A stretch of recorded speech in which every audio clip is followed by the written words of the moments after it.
Good evening, everyone. I'd like to obviously introduce John again. John, thank you for joining us here. And we're going to get right into it. So, John, you started your thriving career at Tyler Perry Studios, one of the most successful Black-owned, vertically integrated entertainment companies on the globe.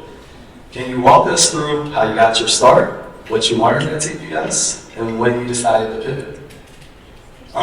So I lived here in Philly for about 7 years, from 2011 to 2018. Prior to that, I grew up in Atlanta, Georgia, where I have been since, I wasn't born in Atlanta, but moved there at a young age. And coming up in Atlanta, the big industries at the time in the early 2000s there was no film industry at the time. This preceded Tyler and Georgia tax credits and Marvel and Disney, who have been down there for the past decade. But this is before all of that. So the only big industry in Atlanta was like Coca-Cola and the music industry. And I had gone to school I had a passion for film and TV, studied it, went to Savannah College of Art and Design. When I got out of school, I was like, well, there's no film industry here. I don't know anyone in LA, didn't want to move out there. And so I went into the music industry. And long story short, I still had a passion for film, but what was around me was music. So I became an audio engineer, music producer, had a whole career in that industry. And one day at the studio that I worked at, which was the most prominent studio in Atlanta, Georgia, called Doppler, we had, Doppler was big back in the Motown era, worked with a lot of 70s rock bands, and then in the 2000s we were getting like Britney Spears and Kanye West before he was famous, and lots of other people. The point is, it was like the happening place to be in Atlanta. And one day we got a movie, and I did everything I could to get on that session because I just wanted to work in movies, and this was my chance. And it ended up being Tyler's first movie, Diary of a Mad Black Woman. And I did the audio for that movie. That was my job, doing music and audio. And about a year later, I want to say, someone from his team reached out and asked me to become, he was starting Tyler Perry Studios, asked me to come over and join as one of the first staff there. That's how I ended up there. And then this was, as his sort of career was taking off, he raised $100 million from Turner and Lionsgate and was just changing the world. I got to see that from the inside. So learned a lot just by watching. I wasn't in finance yet, but it taught me a lot about what was possible as an entrepreneur, because that's how I viewed it. It's like this was someone who challenged an industry that seemed like it couldn't be challenged, and kind of did it his own way, and still does. We don't work together anymore, but I drew a lot from watching his success. When you watched the success, when he was able to raise that $100 million, do you remember how any stories about how he did that? Did it come from the region, outside the region? I mean, I don't know, because I wasn't in those rooms. Again, I wasn't on finance yet. But what I would say is what was clear was he was really good at closing deals that were related to his movies or TV shows, but then he'd be really capital efficient. That's one thing that anybody who's worked for him or with him will tell you, is he's really good at stretching those dollars in a way that allowed him, let's say you get $20 million to make one movie, he'd figure out some way to stretch that $20 million to make 3 movies. And, he'd do it in the same amount of time, and, you can debate about the quality, but that's kind of been the secret to his success, is just stretching money much farther than anybody else in the industry would do. That makes a lot of sense. So I'm gonna pivot a little bit here. So Chamber here obviously represents lots of businesses, Black businesses, all sizes in the region. Yeah. And we know that for small businesses, getting to the point where owners can pay themselves, or even at scale start to hire employees, is a significant milestone in itself. However, you really encourage business owners, entrepreneurs to think even bigger and larger. Can you talk more about how business owners should be thinking about growing and getting to that next step, even after that initial milestone?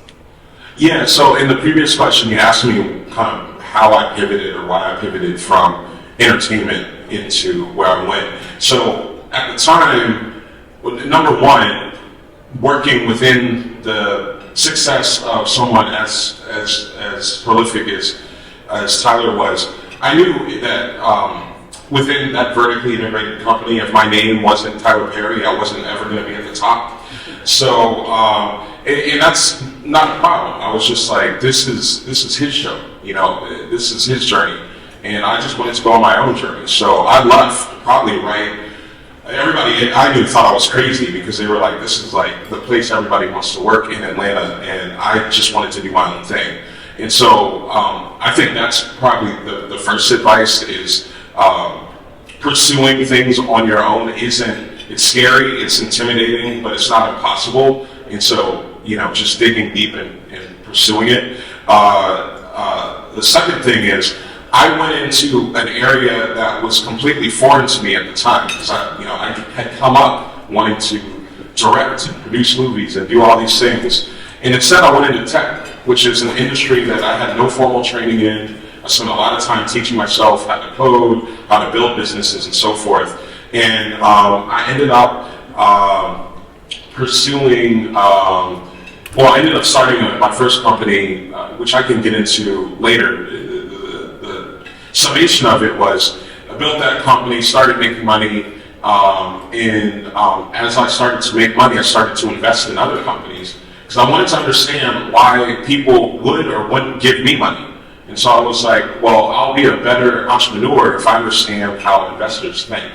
And so that ended up being my foray into venture capital and then eventually private credit and sort of banking and the kind of stuff that I do now.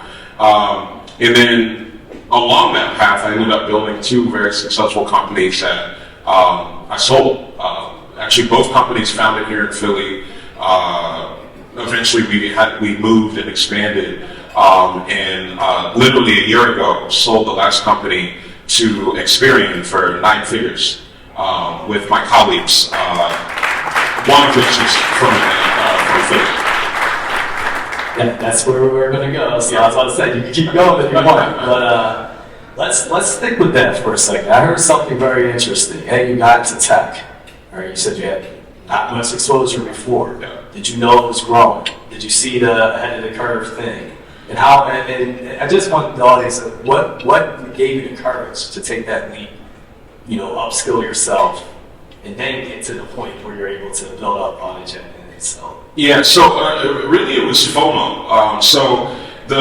Did I see ahead of the curve? No, I saw behind it because when I was in college in early, I went to dated myself. I went to school in '99 when I started college. And at the time, that was the first tech boom, right? So there was it was before the bust in like 2001. But all these companies out of Silicon Valley were raising hundreds of millions of dollars, billions of dollars for just making a website. And I was like, how do I get to be a part of that? And college, it felt like it was impossible. It felt like I wasn't being educated for that, so I thought it just wasn't my lane.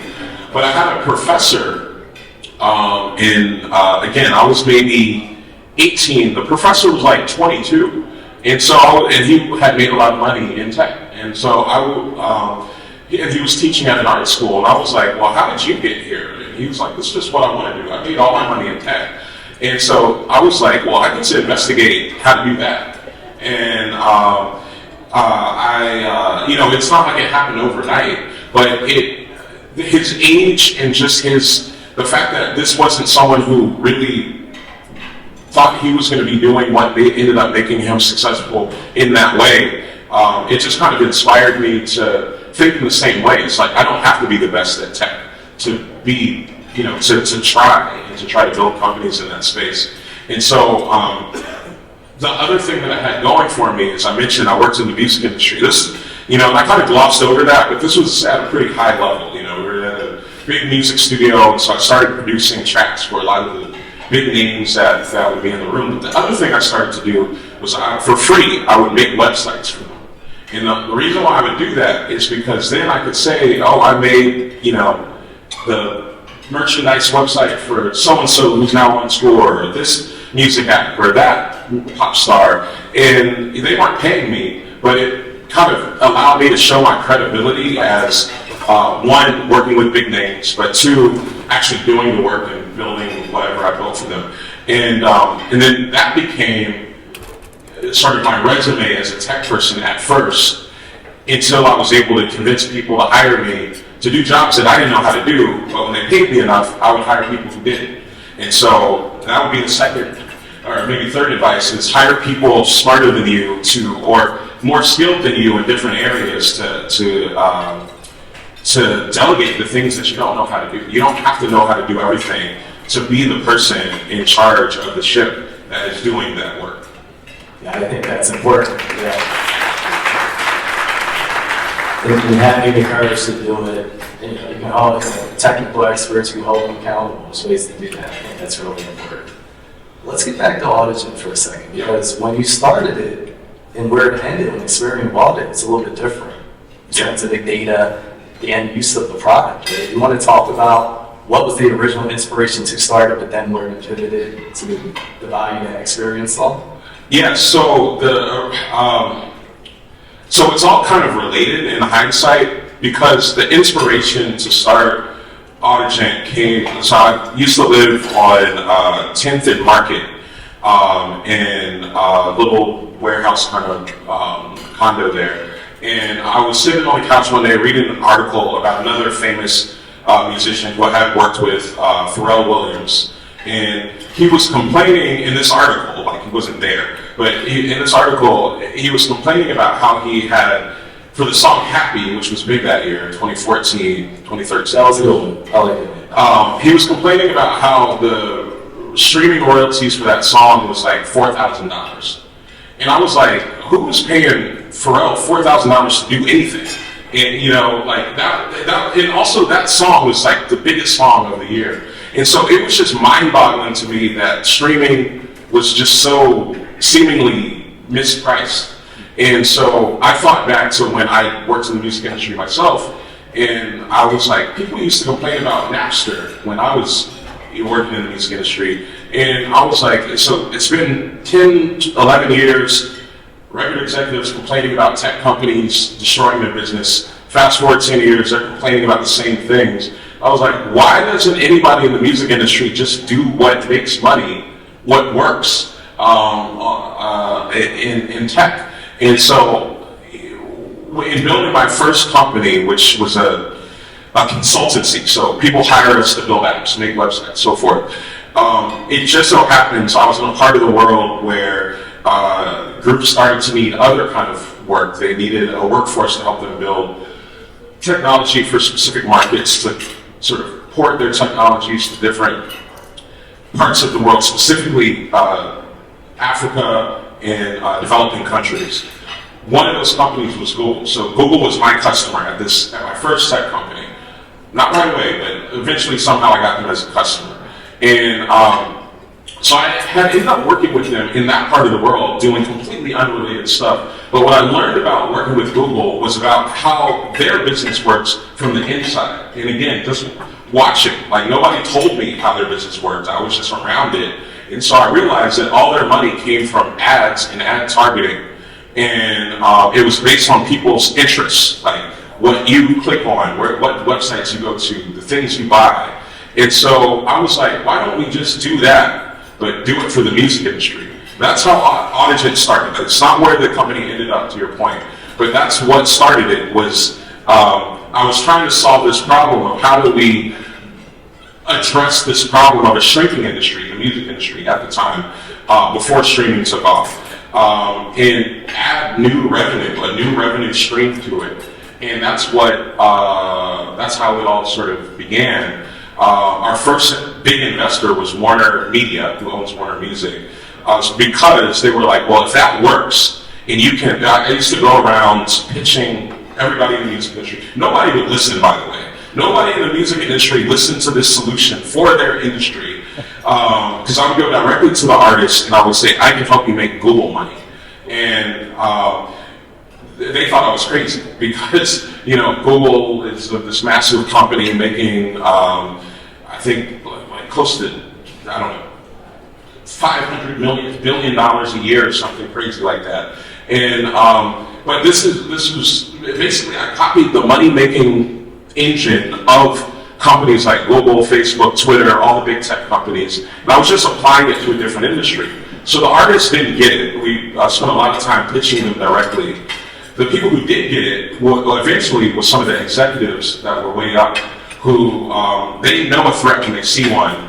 And the threat was, if our artists can make money like that on the internet, which isn't related to touring, it's not related to selling music, it's not related to selling merchandise, then they don't need us. It's a whole new revenue stream that we can't claim, and they'll be independent from us. So luckily, rather than sue us out of existence, they invested in the company. And part of what happened from there was, you get big companies as your investors. They have an agenda that sometimes doesn't match the original vision of the people who started the company, namely me. And so what happened was I decided that I didn't want to hold back something that could be as big as I knew as it could become. Because if you solve this problem for the music industry, you can basically apply it to any industry. And that's what ended up happening. The company evolved to do other things and just target ads for anybody. And that's what led us to a company like Experian, which was our number one customer, or a big customer of ours for, I don't know, maybe 3 or 4 years before the acquisition. I think that's an amazing pivot. And I think it's a great lesson. And sometimes when you start off, you don't know where you're going to end. If you apply that work, you keep that work, you keep an open mind. It's good like you need to. Thank you. Let's pivot again and talk about some of the stuff you're currently up to. So FilmEdge, obviously, actually just tell us more about FilmEdge and how did that idea originally come about? So when I originally kind of set off on my path when I was really young, I obviously went to film school. I wanted to make movies. The reason why I never pursued it was because when you're in film school or any art school, they teach you everything about film except for where the money comes from. And so when I graduated, I was like, I'm not going to go into an industry where I don't have any connections. I'm not in the target market. I wasn't in LA. And I don't know where the money comes from. I don't know how to raise the money. And also movies are very expensive. So where does the money come from, to make these 10, 20, sometimes $100 million movies? And so I just was like, even though this was my education, I'm going to do other stuff. That's how I kind of went on this long-winded path to do other things. After building a couple of companies, after finding success, after making money, it's particularly selling the big one, which it's complicated, but you can make money before the exit of a company. And so I kind of had 2 exits out of the same company. And the immediate thought that I had once I had a little bit of money is like, when I was 21, what did I want to do with my life? And it involved movies. And what am I doing now at, I don't know when that was, maybe 38, 20, I don't remember. But what was I doing then? I was doing tech. So something completely different than what I thought I wanted to be doing. And so when I had a little bit of money of my own, I was like, how do I get back into what I wanted to do when I was younger, but do it with the skills and the resources and the relationships I have now? And so this was shortly after the audition started to grow. It was a shift in team, shift in vision. And so I was like, I don't need to be here anymore because I already know this company is on its way to be successful. I trust the team. I have full confidence in them to take this to where it needs to go. I'm going to go do other things, because that's another thing. You don't have to stay at a company just because you started it. You can kind of, delegate. And so I stepped down as CEO because I was distracted doing other things, investing. I would also run a company called Southbox, the investment company. And then I started to finance movies quietly. And that was my way of figuring out the industry. I was like, I don't know where the money comes from for movies, so I'm gonna start putting money into movies to see how it works from the other side. And in doing a couple of deals, I started to see, one, where the risk is in the film industry. Because a lot of people, when I told them I was gonna put money into movies, they said, okay, that's a great way to turn new fortune into no fortune. Because, you know, the perception is movies are risky. They, you know, maybe 1 out of every 20 makes some money, but a lot of movies are known for not making money, not covering the costs. And that's true if you're investing in the movie. But what I started to realize, what I was doing in my first couple of deals, was I wasn't investing, I was lending. And what was I lending? Like I was providing debt financing to movies. What was that debt secured by? Not the film producer, not the film itself, not the actors, not the actresses. It was secured by the buyer of the film. So Netflix, Amazon, Hulu, Disney, Fox, etc. And so I realized that there's this whole sort of part of the industry that nobody outside of film finance is aware of, and it's essentially the banking side, it's the debt financing side, the private equity side, and they make money completely different than how most people think movies make money. Most people think a movie comes out, it's a success or it's a flop, and that determines how everyone makes money, and that's true on the equity side. But on the debt side, as long as the thing gets made and whoever ordered it gets what they wanted, you get paid. So I was like, I'm just going to do that because I have no box office risk. Doesn't matter if people go see these movies. Doesn't matter if they don't go see them. It doesn't matter if there's some big scandal that happens that causes the movie to get pulled or, you know, whatever. I don't have any of that risk as a lender. And that's what we do at Film Hedge. So Film Hedge, we built a platform that automates a lot of the underwriting, the data analysis, the reporting of these types of transactions for the lender. So these are all internal facing tools. There's no app, there's no thing that you and the public would use. But what it's useful for is other financiers like us. So banks, family offices, private equity firms, private credit firms. They partner with us, one, to give us their money because we know how to do these deals, they don't. But two, as we're doing the deals, we've built this kind of software suite that reports to them what's happening with their money while it's out in the field. And they have that for every other industry, real estate, pharma, mortgages, anything you can think of. They have software tools and technologies for underwriting, reporting, and analysis. Film, they don't have any. So we built them and we're also the lender. Yeah, I think that's great, by the way. You know, it's a mix of passion. You ended up right back where you started. You know, it's a mix of passion, but then finding the gaps in the industry too. I mean, recognizing that they had it for every other industry, but not film, I think is genius. Let's stick with that a little bit, with Film Hedge a little bit. We had an interesting conversation the other day about seeking institutional capital change over the years. Where do you think entrepreneurs should prioritize their efforts now?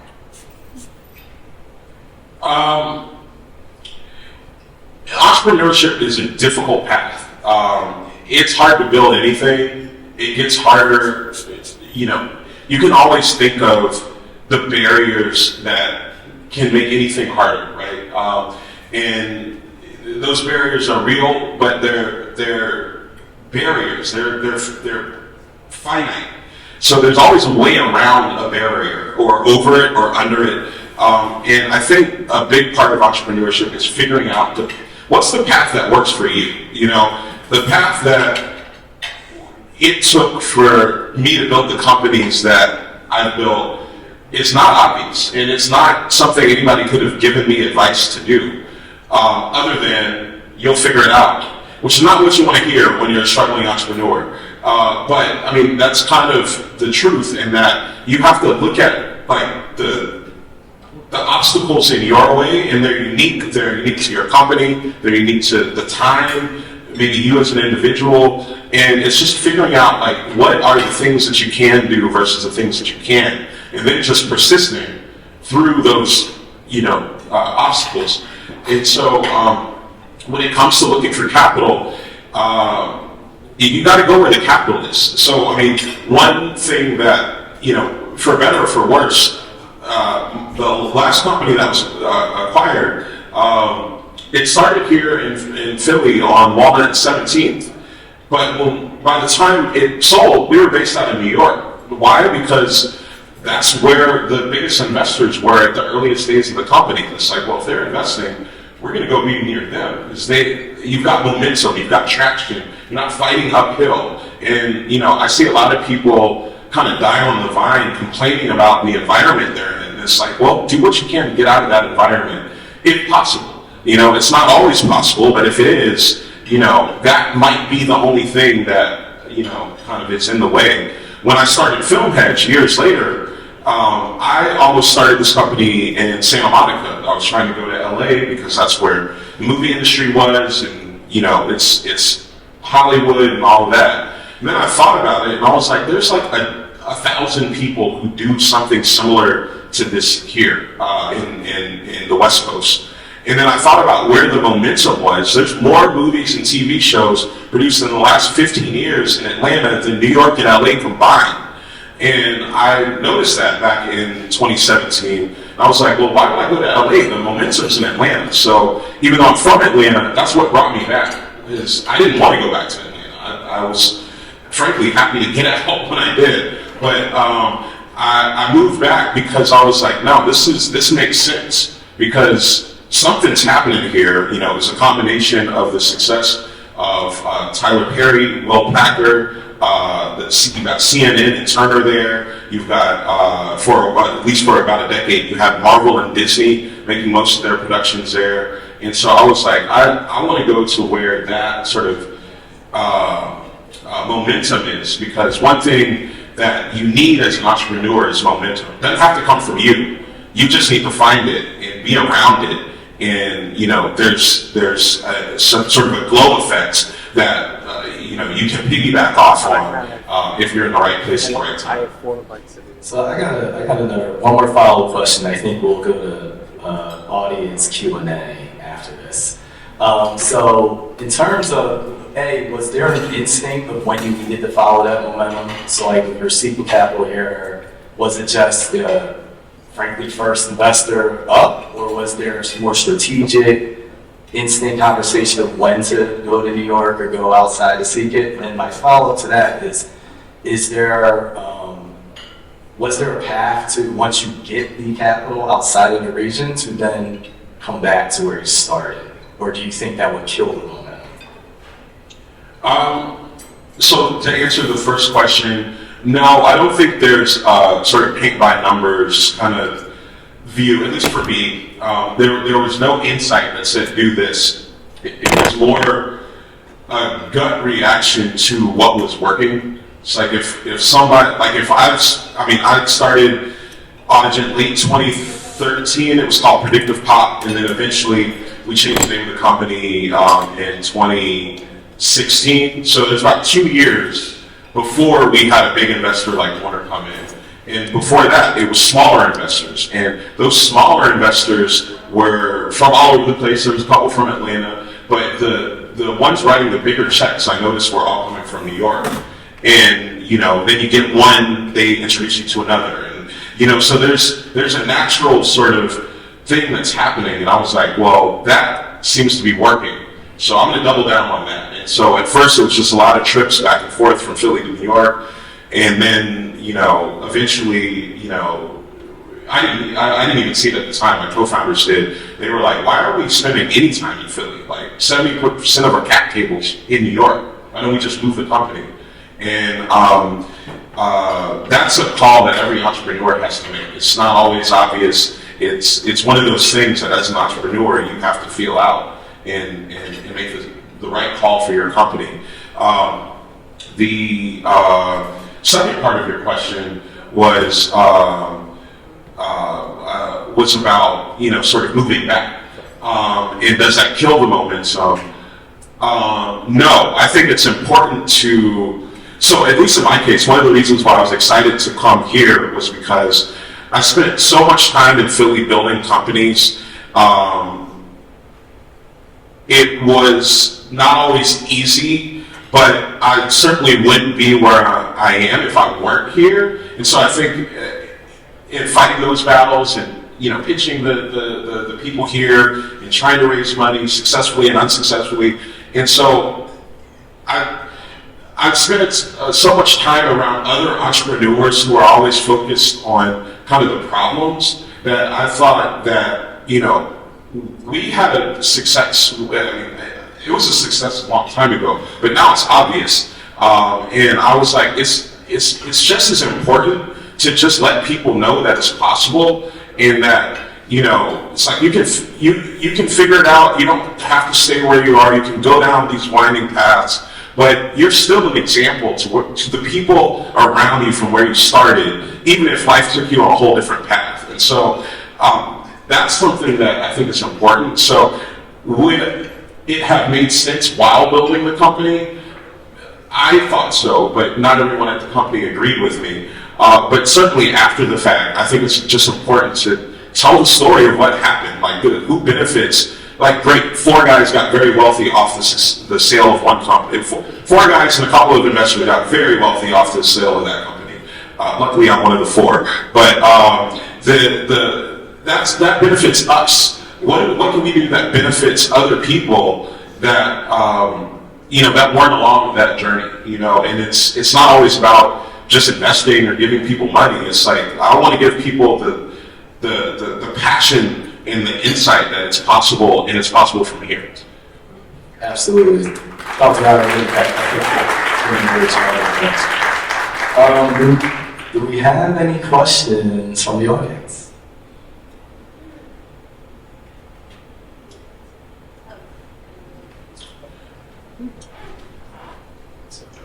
Sorry, I think we got 2. They'll get around. Go ahead, Tony. Can you hear? What I'm hearing is that with film head, you essentially keep risk.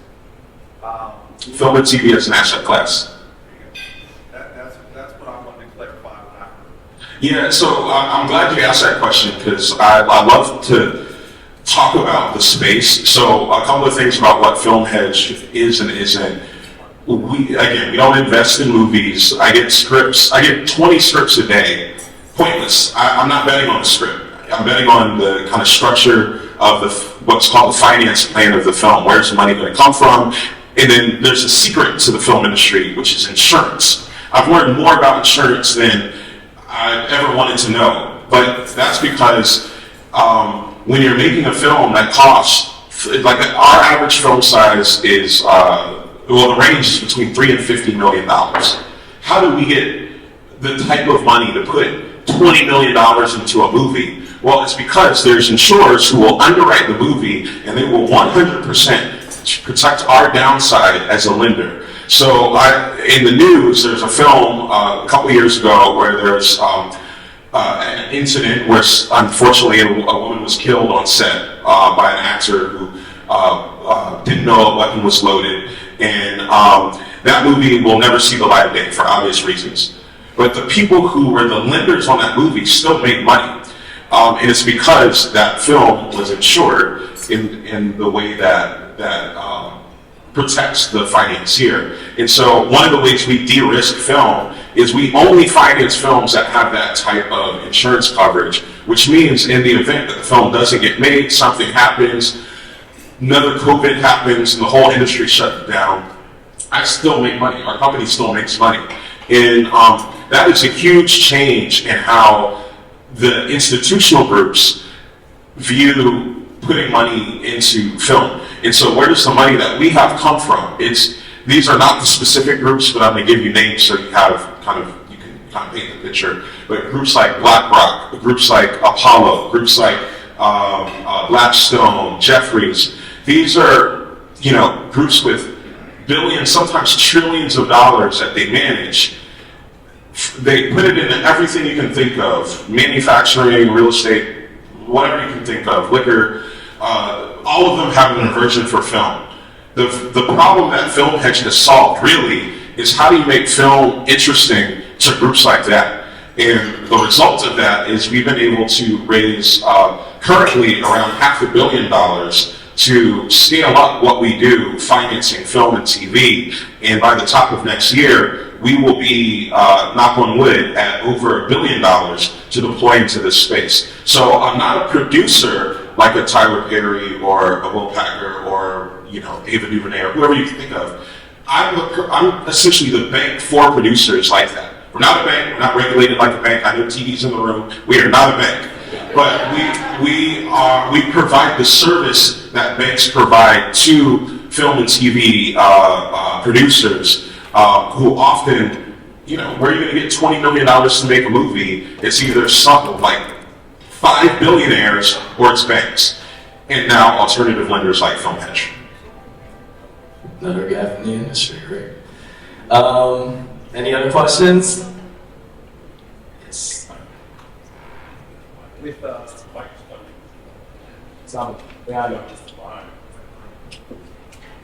welcome back, man. Thanks. Thank you. You've been giving us a lot of wisdom tonight, and I greatly appreciate it. Being an entrepreneur, how far are you planning ahead with navigating those uncharted waters? How do you tackle that and stay the course? I wish I had a good answer to that, but I can tell you after many failed relationships, not very well, because the unpredictability is not the path that everyone wants to go on, right? Like the ups and downs of entrepreneurship. And so I've been good at adapting in real time to setbacks and in those types of things. What I would say is you can't solve for what you don't know is coming down the line, but what you can do is make sure you don't take on more risk than you can afford. And I think that's the harder part, is how do you know, because as an entrepreneur, the only thing that's going to stop you is if you either run out of money or health, right? Like those are the only two things that are going to stop you. And a lot of entrepreneurs will run into the wall of running out of money. You don't need a lot of money, but you just can't have no money. I think the hardest part of the early stage of entrepreneurship is how do you get something going? You never have enough money. You need to spend money to get to where you're going, but you also need to take care of yourself just as an individual person, because you can't have the company have money and you don't have money. And so I think the balance of just kind of walking that tightrope is what entrepreneurs have to get really good at.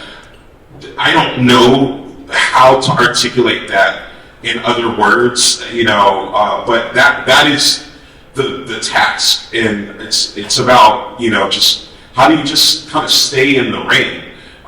Somebody earlier mentioned resilience.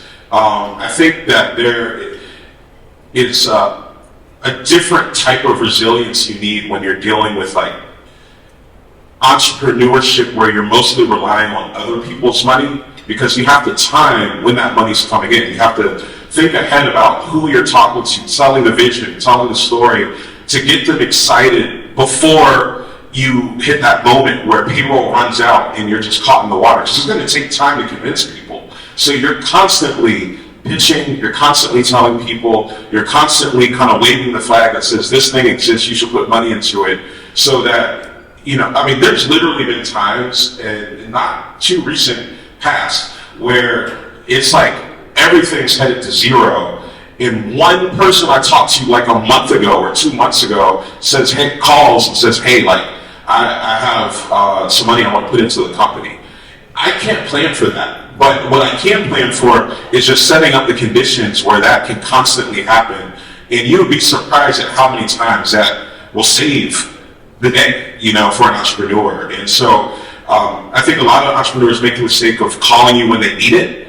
So you need to call people way before you need the money, way before you think you need the money. Even when you think you have all the money you need, keep calling people, because you just never know what's going to happen. Great tip. Great tip. All right, I think we got time for one more question. to 1A and 1B.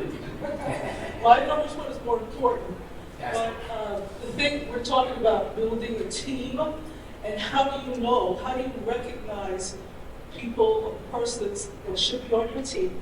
The other thing is, how do you position yourself? Because it's all about positioning and getting, exposure, but it's more like being able to find people who would want to have you in a relationship with you, want to be in a relationship with you.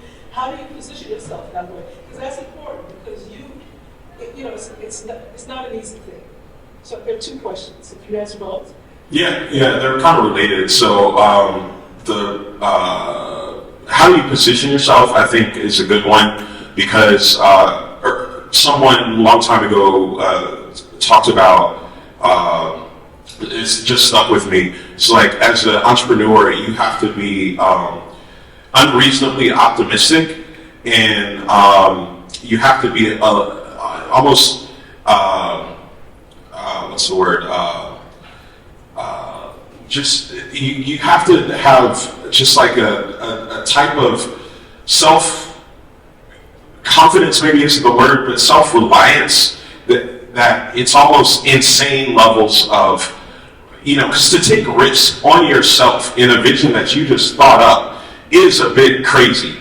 And you have to manage that crazy and make it productive. Because you can have the vision, but if you don't do the work, then it is kind of crazy. But if you have both, then you can make it work, and then all of a sudden you look like a genius when it works. So that's what I would say to that, is you kind of have to believe it before it happens, and you can't, like, everyone feels like they're faking it, but you have to sell constantly that you aren't, and that you really know that this is going to work, because that's what builds confidence in other people. They don't want to see yourself down. Nobody cares. And nobody's going to invest in that, but they want to know that you truly believe in something, that you're doing the work, and that you're solving a problem that needs to be solved.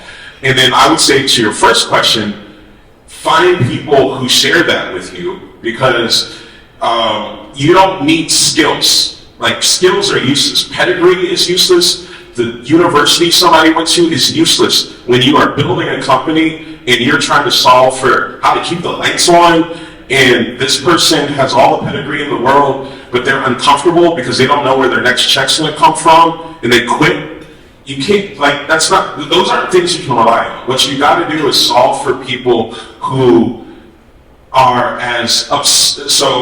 another mentor of mine years ago said, fall in love with the problem, not the solutions. And what that means is, you want people who obsess every day over, we're going to figure this out. One way or the other, we're going to figure out how to make this thing work.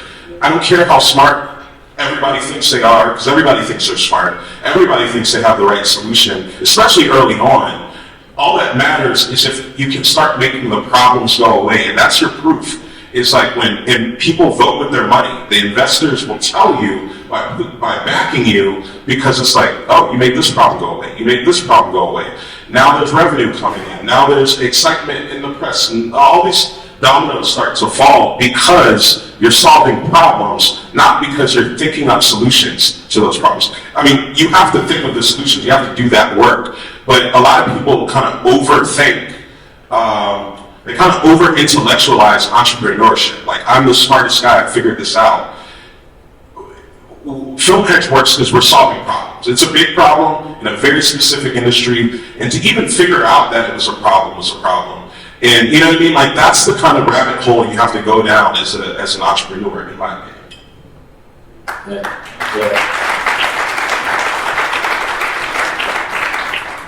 Well, John, I think we got time for one more. Okay, just one more. We have I think this gentleman might have beat you by accident down. We're going to be here a little bit afterwards. Yeah, I'll be here. All right, go ahead, sir. So thanks, John, for this. This is amazing. I want to go back to Film Hedge. Okay, so Film Hedge, do you actually act as a broker, almost like a loan broker? So between the executive producers, the producers, and then between the bank. What I'm a little fuzzy on is, what's the collateral piece? Is the collateral piece the insurance? Great question. So, are we a broker? No. We are essentially a private lender, or you could call us a non-bank lender. But we basically do. So, I mentioned that who was financing film and TV before there were private lenders? It was studios and banks and billionaires, or very wealthy people, not always billionaires. That's where the money comes from for movies.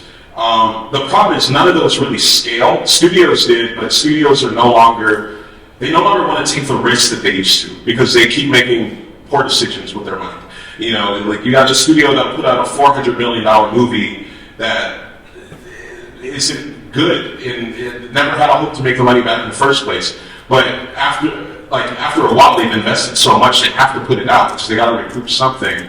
And then there's a certain amount that you can write off. But you know, they have shareholders they have to answer to. Those shareholders no longer want to make those bets. And so if you notice, so the movie Sinners came out this year. It was a breakout hit.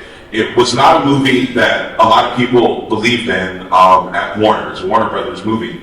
The way that movie got made is half the money it didn't come from us, but it came from another lender like us who co-financed the movie with the studio. Why does the studio even need us? They don't want 100% of the risk. And so I think what you'll see increasingly over the course of Hollywood's future is the model of studios changing to share the risk with outside capital, private lenders, private financiers, and so on. So that's and also the benefit of that is it gives producers leverage. You go into a movie about vampires in the Deep South, and you got to convince some studio executive to give you, it was a $90 million movie, to give you $90 million to make that movie. It's easier if you walk in the room with $45 million. That's what Film Hedge represents for the film producer.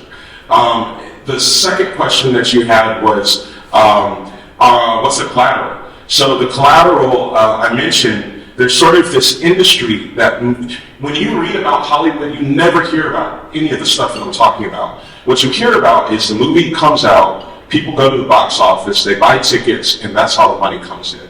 Well, there's people who've made money before that ever happens. How did the movie get to the theaters to begin with? You have distributors. Those distributors are ordering the movie. They're effectively repaying the producer for the money that they've outlaid making the movie before it comes out. So the producer doesn't have to wait for the box office sales. They're actually there's portions that get paid before all of that happens. Film Hedge is a lender just to that piece. And so we're in and out of the movie before it's released to the public. By the way, we have two movies that we finance that come out in about 2 weeks. One is called The Dutchman, starring Zazie Bates, Aldous Hodge, and Kate Mara. That is a movie that Film Hedge had the pleasure of putting some money into, made by a great director named Andre Dickens. And it's an exciting psychological thriller. So that comes out January 2nd. The other movie that we were had the fortune of financing was called Dead Man's Wire, and it stars Al Pacino, Coleman Domingo, and a guy named Bill Skarsgård. And so that movie comes out January 9th. We're in and out of those movies already. So the movies may or may not make money, but Film Hedge definitely did.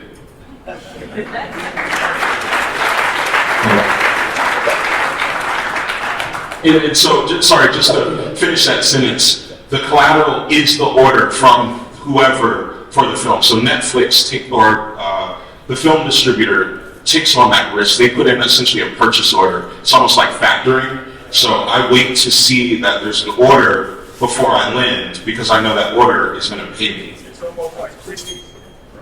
Yeah. And from good credit places too. No, actually that's a good thing. We aren't personally secure. The producer isn't personally securing the loan. And so that's actually a really good point. We're providing capital into a space that's viewed as risky to individuals who are borrowers who could never afford to personally guarantee a 50 or 15 or even a $5 million loan. And so it's essentially, well, this is why it's called private credit. We're a private credit lender. It's a type of credit enhancement. This project is perceived as risky.